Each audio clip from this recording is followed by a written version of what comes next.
Þú komst í hlaðið á hvítum hesti, þú komst með vor í augum þér.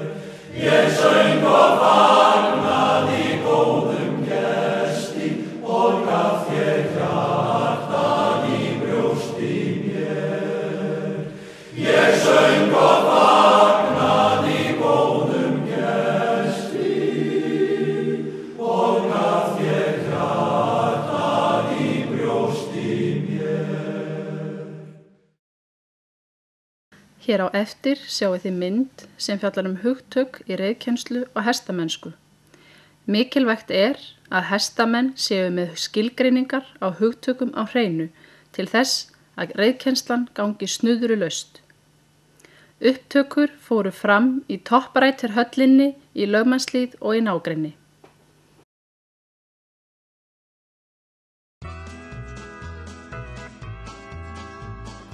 Upphitun getur verið misjöfn, en hún mjög nauðsynleg fyrir bæði knapa og hest.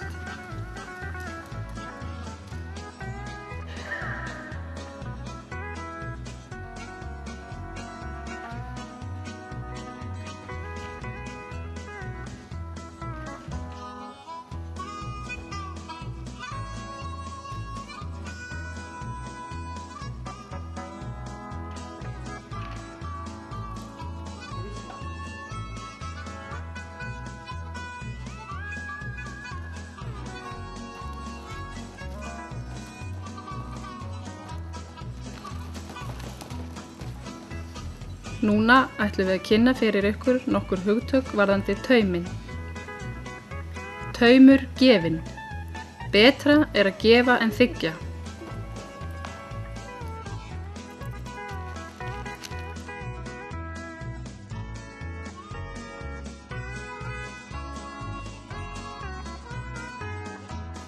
Þetta langur taumur. Það munur á löngum taum og slökum taum, þó að þetta geti stundum verið ruglingslegt. Hér sjáum við slakan taum og slakan knapa líka.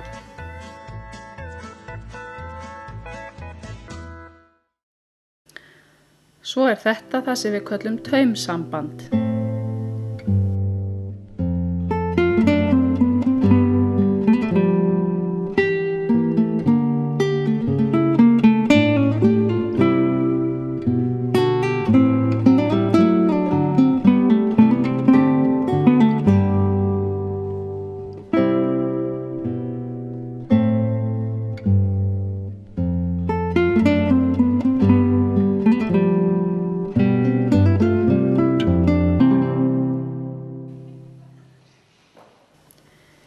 Einnig til leiðandi taumur. Núna fjöllum við stuttlega helstu ásetur. Hálflétt áseta.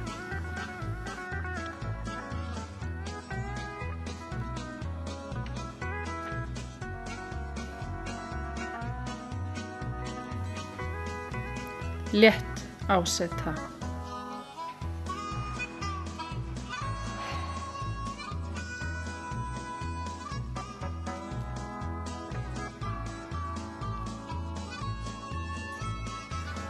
Hér sjáum við algengan ásetugalla sem kallaður hefur verið stóláseta.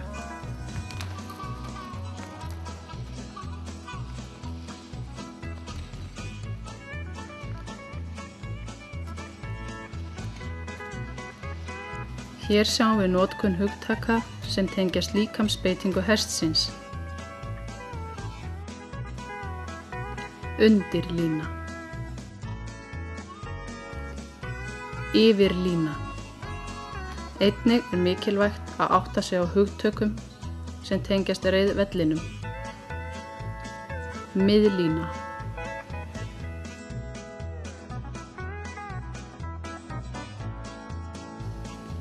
Skálína.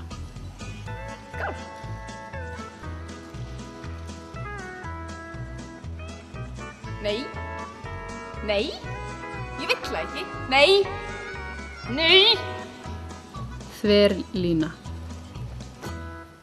Eftir upphitun er gott að gera það sem kallast að kissa í stuð. Þetta er virkilega liðkandi og slakandi æfing, bæði fyrir knapa og hest.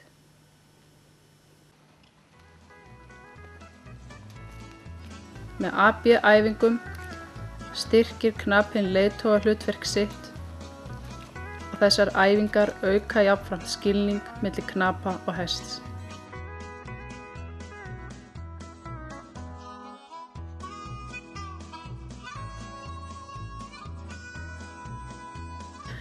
Fyrir aðeins lengra komna höfum við valið að kynna krossgang. Þetta er mjög góð æfing sem virkar liðkandi og losandi á hestinn og er mjög góður undirbúningur fyrir erfiðari æfingar. Hér er Lína að sýna virkilega góðan krossgang.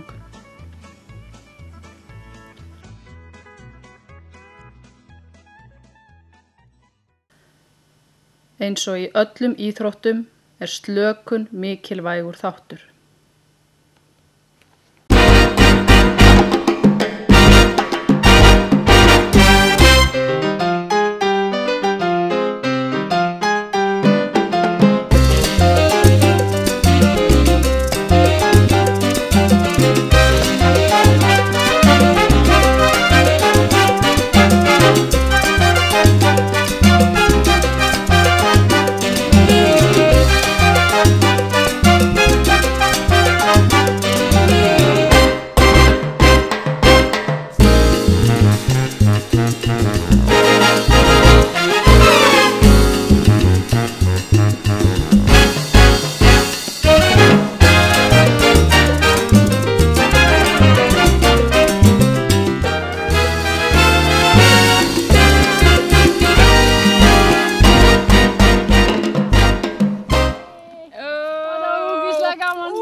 Sprengja.